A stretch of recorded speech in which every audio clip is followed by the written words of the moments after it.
Recording 14 शुरू करना। अच्छा। गुरुदेव श्री के प्रवचन के माध्यम से अपन लोग स्वाध्याय कर रहे हैं। पेज नंबर है 196। यहाँ इस गाथा में सिद्ध भगवंतों के स्वरूप की बात चल रही है और गाथा के अंदर में ही टीकाकार मुनिराज ने इस गाथा के अंदर में बहिरात्मा, अंतरात्मा और परमात्मा का स्वरूप कहा और गुरुदेव श्री भी उसका बहुत अच्छा रहस्य खोल रहे हैं। बहुत ही गजब की बात गुरुदेव श्री ने कही कि त्रिकाली ध्रुव भगवान आत्मा, एक समय की पर्याय, ज्ञान पर्याय और विकार में जो अंतर जानता है सो अंतरात्मा, और इनमें जो भेद नहीं जानता वो बहिरात्मा। ऐसा उन्होंने, देखो इतनी बात में जो जीव द्रव्य है उसके अंदर में भेद विज्ञान, पर्याय से भेद विज्ञान और गुण भेद से भेद विज्ञान और अभेद का आश्रय, ये अंतरात्मा होने का कारण। न संयोग की बात आई, न शरीर की बात आई, न कर्म की बात आई। वे तो भिन्न पर पदार्थ हैं ही, उनकी तो बात ही क्या करना। लेकिन वो जीव के अंदर में ही जो विकार है उसको विकार जानना, स्वभाव नहीं जानना। और जो ऐसा कहते हैं कि शुद्धात्मा में मेरा नाम मात्र जानना मेरा काम, तो भेद का कथन है वो मजबूरी है, लेकिन भेद से अभेद तक जाना जरूरी है। और ये अपन ने बहुत स्पष्ट शब्दों में यहाँ पे देखा कि जो भेद विज्ञान की पर्याय है वो भी पर है, वो त्रिकाली ध्रुव नहीं। त्रिकाली ध्रुव भगवान आत्मा जानने वाली पर्याय से भी भिन्न है। इतनी पूरी चर्चा अपनी यहाँ तक अभी तक हो चुकी और फिर भव्य और अभव्य की बात आ रही। ठीक है, अभी देखो फोर्थ पैराग्राफ पे समय सार में 47 शक्तियों का वर्णन है। उनमें एक सर्वज्ञ शक्ति कही, वह आत्मा में त्रिकाल विद्यमान है, उसके भरोसे मोक्ष मार्ग प्रकटता है। इस प्रकार मानने वाले की दृष्टि अंतर झुकती है और राग वाली अवस्था में ऐसी शक्ति मानने वाले को सच्चे देव गुरु शास्त्र के प्रति राग होता है और कुदेवादि के प्रति राग दूर हो जाता है। देखो पूरा रहस्य आ गया। भगवंतों के स्वरूप को जाना, ये विश्व की सर्वोत्कृष्ट आत्माएं हैं, ये ही सुखी आत्माएं हैं। इनको केवल ज्ञान निज स्वभाव साधन से प्रकट हुआ है, अर्थात ज्ञान गुण से केवल ज्ञान गुण शुद्ध पर्याय प्रकट हुई है। ऐसा ज्ञान गुण मेरे में भी है, ऐसी सर्वज्ञ शक्ति मेरे में भी है, और ऐसा जानकर उसको ऐसा भरोसा उत्पन्न होता है कि मैं भी आत्मद्रव्य भी त्रिकाल विद्यमान है और सर्वज्ञ शक्ति का धारी है, और इसके आश्रय से सुख होता है। क्यों जाते हैं लोग ऑफिस, क्यों जाते हैं? इतने दूर दूर जाना पड़ता है, काय के लिए? धन कमाएंगे और सुख होगा। और ये मान्यता मिथ्या सिद्ध हो गई कि धन से सुख होता नहीं है और स्वभाव के आशय से सुखी होता है। तो सुखी होने के लिए दृष्टि अंतर में झुक जाती, झुकानी नहीं पड़ती। जिसको जहां सुख दिखता है वो वहां को दौड़ता है। तो दौड़ाने की प्रैक्टिस कराने की जरूरत नहीं है। जरूरत ये है कि ये सुखी होने का साधन है, ये बात समझ में आए। तो जैसे अभी अन्य अन्य जगह दौड़ता भागता है, तो ऐसे ऐसी तो दृष्टि अंदर झुक जाती है। जरूरत किस बात की है कि सुख कहाँ? सुख नहीं खोया, सुख स्वरूपी भगवान आत्मा नहीं खोई है, सुख की खोज खो गई है। और जब ये जाना गया, कहते हैं ना बार बार, सम्यक दर्शन क्यों नहीं होता, सम्यक दर्शन क्यों नहीं होता?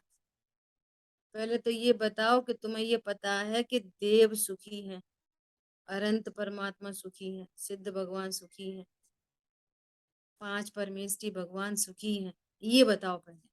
ये श्रद्धान है तो दृष्टि स्वभाव सन्मुख न हो ऐसा होता नहीं। आ रही बात ख्याल में? बहुत सुंदर जी, बहुत अपने आप आएगी दृष्टि में, जैसा हाँ, श्रद्धान आप श्रद्धान तो हो गया तो। श्रद्धान करो। अविनिबोध, उपदेश में और अविनिबोध में क्या अंतर है? ये तो जमीन आसमान का अंतर है। उपदेश सुन रहे हैं और अविनिबोध मतलब वो कबूतर है ना, संगी पंचेंद्री, वो ऐसा सुन रहा है, उसने गुरु से सुना। बहेलिया आएगा, दाना डालेगा, जहां दाना है वहीं पे जाल बिछा है, तुम चुगने जाओगे तो जाल में फंस जाओगे। और बहेलिया को उसने आते देखा और आ भी नहीं बोध हो गया। गुरुजी बोल रहे थे बहेलिया आएगा, देखो इसने दाना डाला है, हाँ वहाँ जाल बिछा है, मेरे को पता नहीं लग रहा लेकिन जाल बिछा है। गुरुजी ने बोला दाना नहीं चुगना, सो चुगने नहीं जा रहा, इसका नाम है आ भी नहीं बोध। बोलता ही रहे कि गुरुजी ने बोला था दाना डालेगा, दाना चुगना नहीं, और चुग रहा है और फंस गया है और फिर बोल रहा है कि दाना चुगना नहीं। ये इतना बड़ा डिफरेंस है। भगवान ने कहा है कि मैं जीव हूं, भगवान का उपदेश है मैं जीव हूं, और यहाँ पे आविर्भूत हुआ। क्या हुआ? मैं जीव हूँ, अकर्ता हूँ, परिपूर्ण हूँ, अविनाशी हूँ। ये भाव वासना, ये श्रद्धा,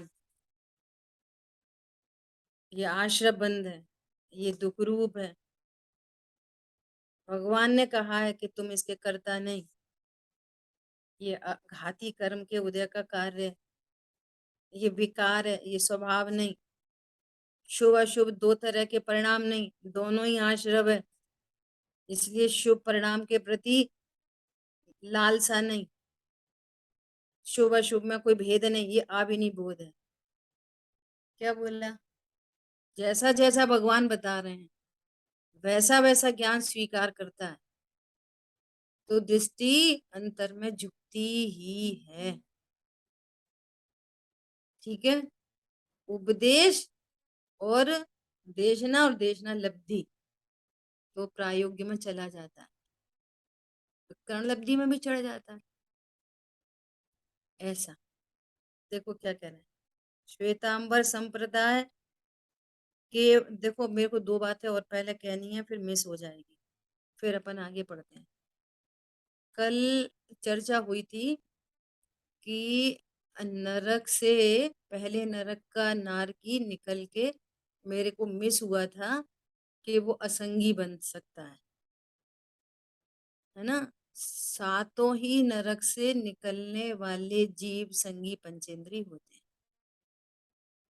कोई असंगी नहीं होता। ये मेरे से कल मैंने बोला भी था कि और मैं देख के चर्चा करेंगे, है ना।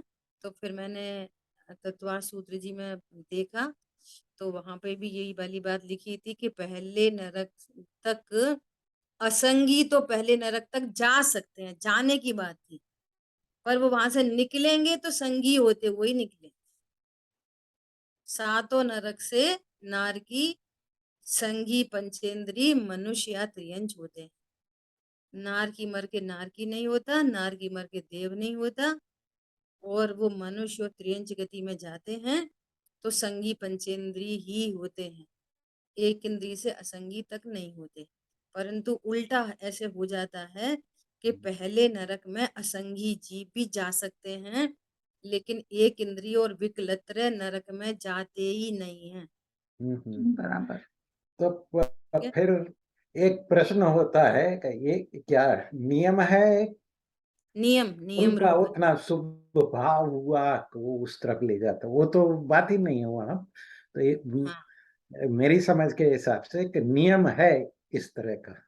ये नियम रूप है। हम्म, और देखो नियम भी क्यों है, अच्छा। नियम भी क्यों है। धबला जी में बार बार एक शब्द आ रहा है, कि वो क्यों नहीं जाते, विकलत्र नरक में क्यों नहीं जाते, एक इंद्रिय नरक में क्यों नहीं जाता, कि नरक में जाने योग्य भाव का अभाव होने के कारण बराबर। बराबर। क्यों नहीं जाते। हाँ, क्या कि नरक में जाने योग्य जो परिणाम है ना बहुआरम परिग्रह, वो बहुआरम परिग्रह का परिणाम उनको नहीं है, बराबर। होता ही नहीं है। ऐसा नहीं होता जो नरक तक ले जाए। सच बात। बस नियम कहाँ से बनेगा, नियम तो प्राकृतिक बनेगा ना। ऐसा बराबर। नहीं हो सकता कि नियम है परंतु परिणाम तो है पर नियम की वजह से जा नहीं सकते। नियम बनेगा कैसे, नियम ऐसे ही बनेगा कि भगवान ने देखा कि कोई ये असंगी तक सॉरी विकलत्र तक के जीव इतना तीव्र उनको आरंभ परिग्रह का भाव ही नहीं होता, भावों के अभाव के कारण। और फिर देखो कैसी नरक कैसी से कैसी कैसी व्यवस्था है। नरक। हाँ। हाँ, अब नरक में एक तरफ से देखेंगे तो वहां पर 24 घंटे लड़ाई झगड़ा सब है ना। और कल्पना करो कैसी कैसी गजब की बातें हैं कि 5वें नरक तक का जीव वहां से निकल के सम्यक दर्शन प्रकट कर ले, संयम ले ले, 7वें नरक का नार की तो यहाँ आके तिर्यंच होगा लेकिन सम्यक प्रकट नहीं कर सकेगा। 6वें नरक में सम्यक दर्शन प्रकट कर सकता है या सम्यक दर्शन लेकर भी निकल सकता है ना। और 4थे नरक में का नार की तो यहाँ मनुष्य में उत्पन्न हुआ केवल ज्ञान प्रकट कर सकता है वहां से निकल के। और पहले से तीसरे नरक तक का नार की तो वो तीर्थंकर प्रकृति बांध सकता है और तीर्थंकर हो सकता है यहाँ से। बराबर। कैसी स्थिति है, उधर लड़ाई झगड़ा, इधर तीर्थंकर प्रकृति बन रही है। अब विचार करो बिना भावों के तीर्थंकर प्रकृति बन सकती है। नहीं। और तीर्थंकर प्रकृति वहां पे बांध ली उसने नरक में, कंटिन्यू चल रही है ऊपर से। छायोपशमिक, छायक सम्यक दृष्टि पहले नरक तक और नीचे वाले हैं वो छायोपशमिक सम्यक दृष्टि। ऐसे असंख्यात छायोपशमिक सम्यक दृष्टि हैं जो दूसरे तीसरे नरक में अभी हैं और वहां से निकलकर तीर्थंकर होंगे। ऐसे असंख्यात हैं, असंख्यात जो वहां से निकलकर तीर्थंकर होंगे। तो तीसरे नरक तक तीर्थंकर होंगे और उसके नीचे वाले तीर्थंकर नहीं हो सकते लेकिन सामान्य केवली हो सकते और अंतकृत केवली हो सकते हैं। अरंत हुए तुरंत अंतर मुहूर्त में सिद्ध हो गए नरक से निकलने वाला जीव। तो इसी कारण से जब कृष्ण भगवान को बोलते तीसरे नरक हाँ, तक है। तीसरे नरक बराबर। ऐसा दीदी ये है ना? धवला में है दीदी? हाँ, ये धवला जी में है। और धवला जी में तो अभी चर्चा चली थी 6वीं पुस्तक का लास्ट में एकदम एंडिंग है हाँ, हाँ। 6वीं मोक्ष पुस्तक मैं आपको शास्त्र भेज में भी दूंगी। है। और है ना, अभी एक और तत्वार सूत्र जी मोक्ष कल्पना शास्त्र दीदी में ने भी है। संपादन किया है तत्वार सूत्र जी का। और वो चेतन दास जी की जो है चेतन दास जी वाली पुस्तक है ना, उसके तीसरे अध्याय में कुछ 100 पेज के बाद में नरक का ही स्वरूप चल रहा है तीसरे अध्याय में। वहां पर आपको पूरा प्रकरण मिलेगा। तो और उसका क्या धवला जी सूत्र? ग्रंथ की मैं ग्रुप पे धवला जी ग्रंथ भेजती हूँ 6वीं पुस्तक के सबसे एंड में 450 पेज के लगभग बाद में अच्छा। आपको ये पूरा प्रकरण मिल जाएगा। और बहुत सुंदर प्रकरण है वहां पे, बिल्कुल स्वाध्याय करने जैसा। वो हाँ, चेतन दास जी सच बात। वाला है ना दीदी? चेतन दास जी वाला? चेतन नहीं, वो दास जी वाला तत्वार सूत्र। वो हाँ, तो बराबर। तत्वार और सूत्र धवला दीदी का चेतन हिंदी दीदी अगर हम हिंदी में। सोचे अभी असंगनी माने जो संगनी निकलते हैं होते हैं नरक से निकलने वाले, तो उसमें कुछ रीजन दिया है क्यों वो संज्ञी होते हैं? हाँ, वापस रीजन वो धबलाकार जो वीरसेन आचार्य देव हैं, वो ऐसा हम्म रीजन देते हैं, स्वभाव से ही ऐसा रीजन देंगे, स्वभाव से ही। फिर दूसरा रीजन देंगे, केवली परमात्मा ने बताया, परंपरा से आया, ऐसा बोलते हैं वो। स्वभाव से केवली परमात्मा ने बताया, और ऐसा क्यों हुआ कि मनुष्य जाति जैसे परिणाम का सद्भाव होने से, ऐसा बोलेंगे। वो नरक क्यों नहीं जाते? उन परिणामों का अभाव होने से। ऐसे आंसर देते हैं। समझ आ गई बात? तीनों आंसर उनके इस तरीके के मिलेंगे आपको, कि वो मन, अन्य गतियों में क्यों नहीं जाते, कि वैसे भावों का अभाव होने से। माने ऐसे खाली मनुष्य नहीं, माने सभी संज्ञी के जैसे अभाव, वो वाली बात होगी। हाँ, नरक से निकलने वाले संगी पंचेंद्री त्रियंच या संगी पंचेंद्री मनुष्य होते हैं। ठीक है, कल मेरे से थोड़ा सा मिस हुआ था, तो मुझे करेक्ट करना था। हाँ, अच्छा हुआ दीदी। और दीदी ऐसे भी मुझे प्रश्न होता है कि हम जो भव्यत्व अभव्यत्व हम पर्याय की बात करते हैं, तो वहाँ ऐसे भव्यत्व गुण अभव्यत्व गुण तो बात नहीं, वो जैसा तो कुछ है ही नहीं। ऐसे ही बोलते हैं कि वो पारिणामिक भाव है, और फिर भी उसको पर्याय बोला। और तो पर्याय बोला तो गुण तो ना मांगता है। मगर यहाँ ऐसे नहीं सोचना है जैसे हम शब्द में बोलते हैं कि शब्द पर्याय है, वो स्कंद की पर्याय है। तो फिर यहाँ भव्यत्व अभव्यत्व में कैसे सोचना है? हाँ, ये बात आ रही है ना, कि जीव में अनंत गुण है, अभव्य जीव में भी अनंत गुण है, उसमें भी अनंत धर्म युगल है ना, उसमें भी असंख्यात प्रदेश है, बिल्कुल सेम टू सेम। यहाँ तो ये कह रहे हैं कि सर्वज्ञ तो शक्ति भी है उसमें, और उनमें भी सर्वज्ञ शक्ति है। तो द्रव्य अपेक्षा दोनों में कोई भेद नहीं है। हम्म अब ये जो बात आ रही है कि अभव्यत्व गुण है, गुण अर्थात ये गुण शब्द बोलने का प्रयोजन क्या है, कि कोई भी गुण कर्म सापेक्ष नहीं होता। तो ऐसा नहीं समझना कि जो अभव्यपना है वो कर्म सापेक्ष है। अभव्यपना कर्म सापेक्ष नहीं होने से पारिणामिक भाव रूप है। जो कर्म सापेक्ष नहीं होता सो पारिणामिक भाव होता है। समझ आ गई बात? ये वाली बात अपनी पहले भी हुई थी। हाँ हाँ, बराबर। वो एंगल क्या है? अब चूंकि वो अभव्य है ना, और अभव्य उसके अंदर गुण है, कर्म सापेक्ष नहीं है, पारिणामिक भाव रूप है, तो अब उसका अभव्यत्व के कारण परिणमन कैसा होगा? कि परिणमन ऐसा होगा कि देखो नीचे नीचे आ रही है बात, है ना।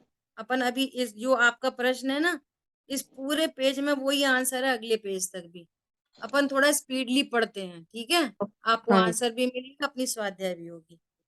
श्वेतांबर संप्रदाय केवल ज्ञान सत्ता रूप से मानता है, ये महान भूल है।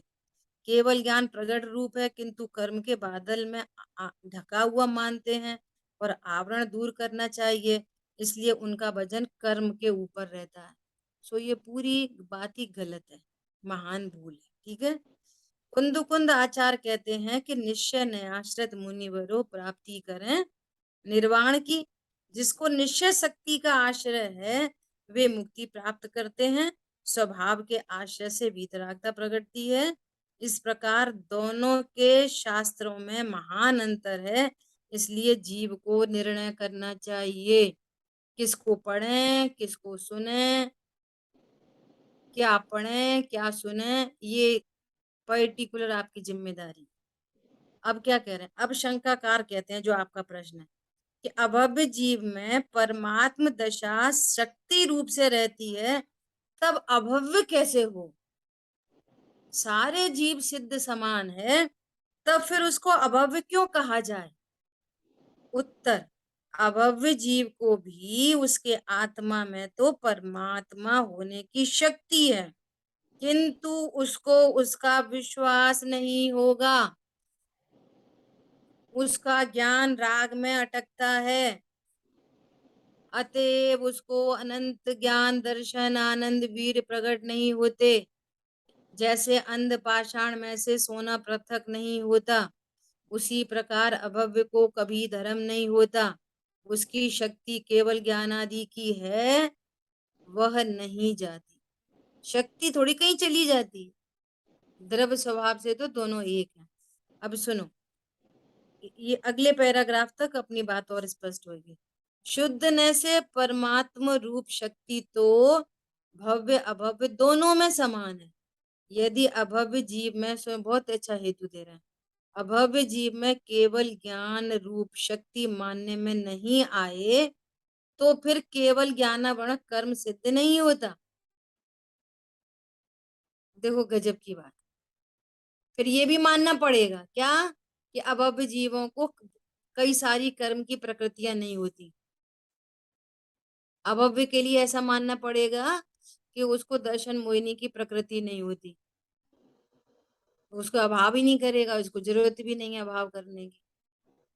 तो कर्मों की कंडीशंस में भी फेरबदल होगा, और ये अभव्य तो कर्म सापेक्ष है ही नहीं। देखो और आएगी बात, अभी दर्शन मोहिनी को भी लेके बात कर रहे हैं नीचे। अभव्य को ज्ञान वर्णीय की 3 प्रकृतियां होती हैं, उनको मन पर्य ज्ञान और केवल ज्ञान कभी प्रकट नहीं होता, इसलिए उनको मन पर्य ज्ञान वर्णी और केवल ज्ञानी प्रकृति नहीं हो सकती, ऐसा उनका तर्क है। लेकिन ये बात असत्य है। ठीक है, अभी देखो, भव्य अथवा अभव्य सभी को ज्ञानवर्णी की 5 प्रकृतियां होती हैं, और फिर वह साधु ऐसा कहते हैं कि अभव्य को अनादि से मोहिनी की 26 प्रकृतियां सत्ता में होती हैं, कारण कि अभव्य को सम्यक दर्शन कभी होता नहीं है और भव्य को सम्यक दर्शन होता है, इसलिए सम्यक तो मोहिनी और मिश्र मोहिनी मिलकर उनको 28 प्रकृतियां होती हैं। कारण कि वे प्रकृतियां होवे तो उनका नाश कर सम्यक प्रकट करता है, और इसी के अनुसार पुस्तक भी प्रकाशित हुई है, किंतु यह बात असत्य है। अनादि मिथ्या दृष्टि भव्य हो कि अभव्य हो, सभी को 26 प्रकृतियां होती हैं। पॉइंट ख्याल में आया? 26 क्यों होती हैं?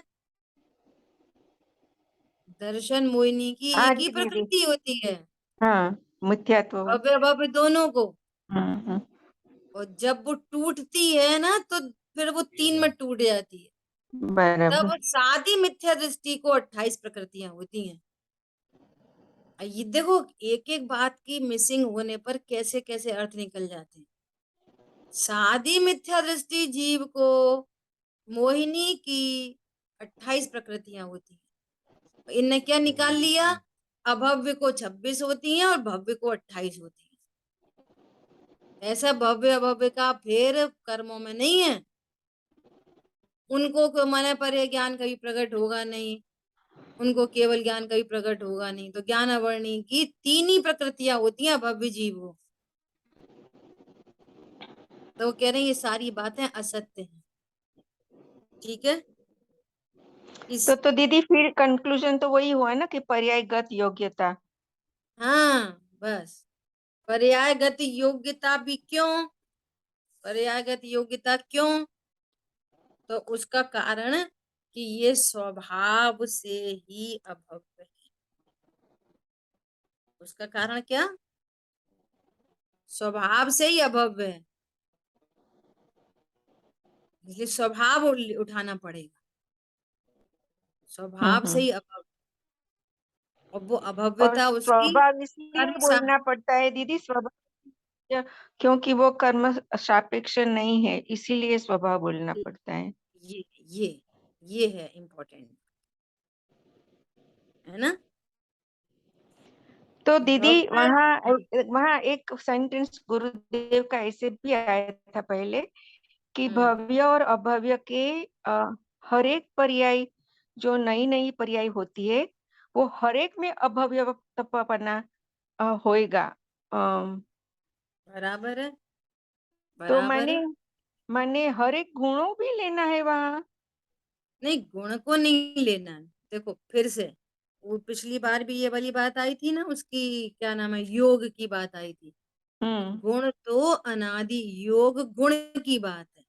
योग गुण का विकारी परिणमन परिस्पंदन है, और योग गुण का स्वाभाविक परिणमन अयोगी दशा है। तो योग गुण सदा विद्यमान है, एक रूप विद्यमान है, एक रूपता से, उसमें कुछ कम ज्यादा अच्छा बुरा कुछ होता ही नहीं है। गुण पर्याय में व्यक्ति होना वो अलग बात है। देखो अभी अपन को सर्वज्ञ शक्ति है, अनादि से है, निगोद के जीव को भी है, 2 इंद्री 3 इंद्री 4 इंद्री सबको है, हमको भी है, लेकिन उसका परिणमन अपने स्वकाल में होगा। शक्ति है, परिणमन होगा। अब उस शक्ति के साथ में अभव्यत्वपना है, तो हर पर्याय में उसका अभव्यत्वपना विद्यमान है, हर पर्याय में विद्यमान। तो वो जो विद्यमान है वो अभव्यत्व गुण। अभव्य गुण हाँ और उसका परिणमन, अभव्य रूप, हाँ अभव्य रूप परिणमन, ऐसा। बराबर। चारित्र गुण, दीदी चारित्र गुण, ओके हम्म, आप बोलिए, मैं बाद में बोलती देखो हूँ। चारित्र गुण और उसका प्रति समय परिणमन, सुख गुण और उसका प्रति समय परिणमन, विकारी है अविकारी है वो अलग अलग मैटर है ना। ज्ञान गुण और उसका परिणमन। अब एक हर बात ये भी आती है ना, एक बात ये भी आती है, विभुत शक्ति। विभुत शक्ति का कार्य क्या है, एक शक्ति का रूप दूसरी शक्ति में। बराबर। ऐसे ही अभव्यत्व, अब ज्ञान में अभव्यत्वपना, श्रद्धा में अभव्यत्वपना, चारित्र में अभव्यत्वपना। हाँ बहुत बढ़िया। समझ आ गई बात। हाँ वो हाँ ज्ञान बराबर। स्वीकार ही नहीं करेगा, हाँ वो बराबर है। श्रद्धा स्वीकार नहीं करेगी, चारित्र स्वरूप में स्थिर नहीं होगा। हम्म। हर पर्याय में अभव्यत्वपना। जैसे दूसरा एग्जाम्पल, जैसे हर ज्ञान पर्याय में अस्तित्वपना, हर हम्म श्रद्धा पर्याय में अस्तित्वपना, हर चारित्र पर्याय में अस्तित्वपना, वस्तुत्वपना, द्रव्यत्वपना। समझ में आ रही है। ज्ञान में जीवत्वपना, श्रद्धा में जीवत्वपना, ज्ञान में चितिपना, सब में लगाओ ऐसा। चितिपना मतलब ज्ञान ज्ञान रूप रहेगा, कभी जड़ रूप नहीं होता। श्रद्धा श्रद्धा रूप रहेगी, कभी जड़ रूप नहीं होगी। चारित्र चारित्र रूप रहेगा, कभी जड़ रूप नहीं होगा। मतलब एक शक्ति का रूप अनंत शक्तियों में। ऐसे ही इन ज्ञान श्रद्धा चारित्र में जैसे हम अस्तित्व शक्ति को लागू करके बोल सकते हैं कि ज्ञान में अस्तित्वपना, तब तो ज्ञान में है पना है, ये ज्ञान है है प्रति समय है। ऐसी अभव्यत्व भी प्रति समय। ज्ञान में अभव्यपना क्या है कि उसको समोक्षण में ले जाके बिठा दो, मैं शुद्ध आत्मा हूं, ये वो स्वीकार नहीं करेगा, कभी नहीं स्वीकार करेगा। ये उसका अभव्यपन है। श्रद्धा में भी अभव्यपना, चारित्र में भी अभव्यपना। ठीक है, अब तो मेरे ख्याल से क्लियर हुई होगी बात, और आगे हाँ थोड़ी हाँ सी। हाँ बहुत बहुत बहुत बढ़िया। वो केवल ज्ञान का भी बहुत बढ़िया दिया एक्सप्लेनेशन का आचार्य ने, बहुत ही सुंदर है। हाँ ठीक है। और दीदी मुझे ये भी प्रश्न होता है कि जब भी हम बोलते हैं मैं परमात्मा हूँ ऐसा निर्णय कर, तो वहां जो परमात्मा शब्द है वो एडजेक्टिव है, माने अब द्रव्य का विशेषण दिया, जैसे द्रव्य शक्तिमान है वैसे परमात्मा बोला। वैसे तो परमात्मा पर्यायी है, वास्तव में तो परमात्मा पर्यायी है। तो फिर वहां जो परमात्मा बोलना माने परम आत्मा, माने आत्मा जो पूजनीय है वैसे लेना है ना। देखो कल भी बात आ गई थी कि मैं भगवान हूं और भगवान बनो, दोनों को बोल रहे हैं ना। भगवान हूं और भगवान बनो। गुजराती में क्या बोलते थे गुरुदेव श्री, परमात्मा छू परमात्मा थाओ, ऐसे ही है ना। तो हूं भी हूं और फिर बनो का क्या मतलब है, जब हूं तो हूं ना, फिर बनो का क्या मतलब है? नहीं, परमात्मा हूं, द्रव्य स्वभाव से हूं, हाँ तभी तो तो वहाँ, पर्याय में परमात्मा प्रकट होएगा। हाँ वहाँ शक्ति वाली बात हो- चली। हाँ, यदि हो नहीं तो पर्याय में प्रकट कैसे हो? तो परमात्मा हूं मैं, वास्तव में परमात्मा हूं। परमात्मा मतलब भगवान, मतलब जिसको किसी ने बनाया नहीं, जिसका कोई नाश नहीं कर सकता, समझ में आ रही? जिसमें किसी की चलती नहीं, किसी की मेहरबानी से नहीं, कोई बाल बांका नहीं कर सकता, प्रभुत्व शक्ति का धारी, अपनी अखंडित प्रभुता से शोभायमान, नोबडी कैन, इसका नाम है ये भाव आसन की, ये परमात्मा, ये मतलब है परमात्मा। समझ आई बात? बस, हाँ हाँ। ये पता कुछ चला मैं परमात्मा हूँ, और पर्याय ने स्वीकृति की, तो पर्याय में भी वो परमात्मा ना दशा प्रकट हो जाती है। वो दशा है, ये द्रव्य स्वभाव है, शक्तिमान। शक्तिमान पदार्थ है ना, ऐसा। हम्म, ठीक है, देखो अभी हाँ अपने जी। पास 4 मिनट और हैं। मेरे को जो एक बात तो मेरे को नरक की संगी पंचेंद्री वाली बात बोलनी थी, और दूसरा एक भाव बहुत था क्या, कि मैंने कल भी आपको बोला था, और मैंने कल वो भेज दिया था, है ना, सुबह, वो बचल की स्वाध्याय वाला हाँ जी, मिल गया। मिला था, हम्म, और और आज का, तो आपका दोनों से फुल पैकेज हो जाएगा। देखो, कुंद आचार्य देव ये कहना चाहते हैं कि आप पूरी चीज की समरी कर दो। निज आयु 6 से मरण हो, यह बात जिनवर ने कही, तुम मार कैसे सकोगे, है ना? कोई मार नहीं सकता, जिला नहीं सकता, सुखी नहीं कर सकता, दुखी नहीं कर सकता। तो आचार्य देव ने इतनी सफाई कर दी कि फिर मूल में 2 चीजें बची, एक जीव और एक कर्म। किसी पत्नी, दुकान, मकान, चेतन अचेतन पदार्थों से दूर दूर तक रिलेशन, कहीं से कहीं तक कोई रिलेशन बनता ही नहीं।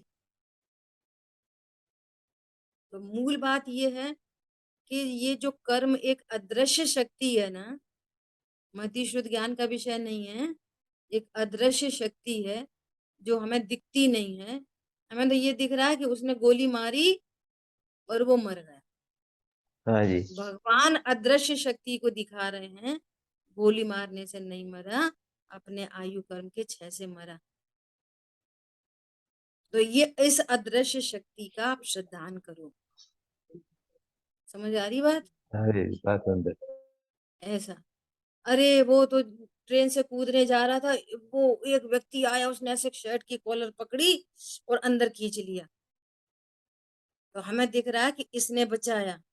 भगवान कह रहे हैं इसके आयु कर्म का क्षय नहीं होना था, अभी इसका आयु कर्म विद्यमान है। वो अदृश्य शक्ति को आप स्वीकार करो एज अ कर्म। ये सर्वज्ञ देव का कहा हुआ करणान योग, समझ में आ रही है बात?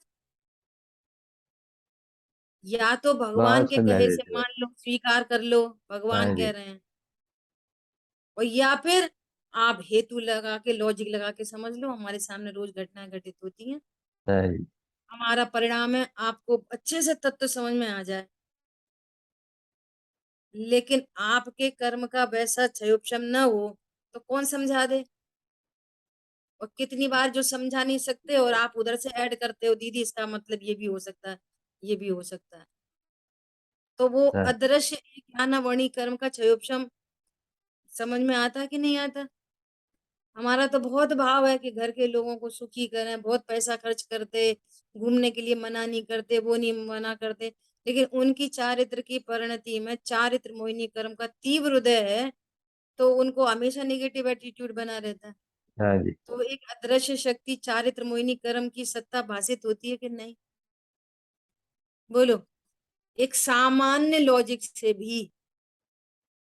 तो फिर क्या बात निकल के आती है कि बाहर में जो भी कोई संयोग है, शरीर और संयोग, साता असाता, वो सब अघाती कर्म का कार्य, और इधर जो परिणाम है वो सब घाती कर्म का कार्य।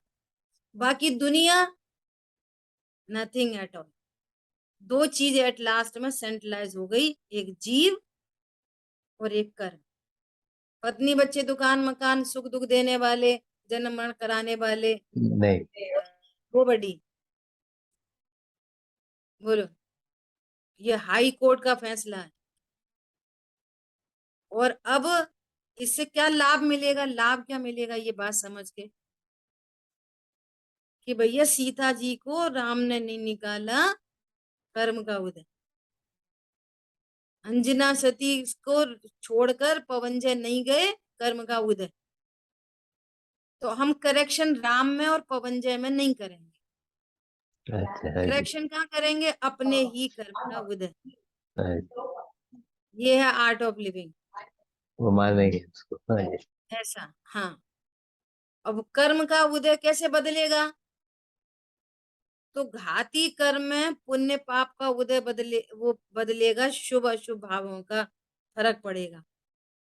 लेकिन घाती कर्म चूंकि सारे ही पाप रूप होते हैं, तो उनमें फेरबदल होगा एकमात्र भेद विज्ञान से। क्या बोला? घाती और कर्म जो में जीव खाली वेद भेद विज्ञान विज्ञान। करेगा, हाँ, जो जीव वेद विज्ञान करेगा उसके घाती कर्म का अभाव तो होगा ही होगा, अघाती में तो अपने आप ही हो जाएगा कार्यक्रम। सम्यक दर्शन की प्रोसेस के लिए आगे बढ़ेगा तो पाप प्रकृतियां तो अपने आप क्षीण होंगी और पुण्य प्रकृतियों की स्थिति अनुभाग बढ़ेंगे। हम कुछ नहीं कर रहे, हम तो तत्व ज्ञान कर रहे। समझ में आ रही है बात? वही शुभ भाव है जो पवित्रता में हेतु बनता है। इसलिए एकमात्र भेद ज्ञान शरण है। पूरी बात का टोटल कंक्लूजन ये निकल के आता है। समझ आ गई बात?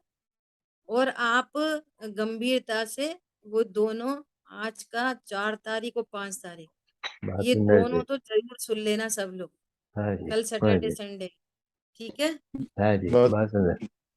चलिए शेष चर्चा अपन आगे करें। जिन वाणी के ज्ञान से सूझे लोकालोक, सो वाणी मस्तक नम सदा दे तुम दूर। बोलिए द्वारशांग मई जिनवाणी माता की जय। जय जय हो। जय जिनेन्द्र।